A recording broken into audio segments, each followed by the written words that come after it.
আর একটু পানি দিলে আমার 100% সেদ্ধ হয়ে যাবে।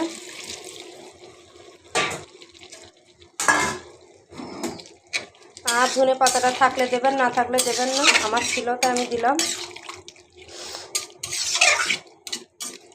আমি এবার এটা 5 থেকে 6 মিনিটের জন্য ঢেকে দেব, তারপর আমি খুলে দেখাবো কেমন হয়েছে। আমি এবার ঢাকনাটা খুলে দেখবো কেমন হয়েছে। আমার ভাদাল চিংড়ির রসা একদম কমপ্লিট হয়ে গেছে। আমি এরকমই রাখবো, এর থেকে ঝোল রাখলে ভালো লাগবে না, আমি এরকমই জমাকা করবো। আমি এবার এটা নামিয়ে নেব। আমার ভাদাল চিংড়ির রসা সুন্দরভাবে আমি হয়ে গিয়েছে, রান্না করলাম চিংড়ি মাছ দিয়ে। আপনারা ভাদাল কে কীরকম রান্না করেন আমাকে কমেন্ট করে জানাবেন। আর আমার ভিডিওটা একটু বেশি বেশি করে দেখার চেষ্টা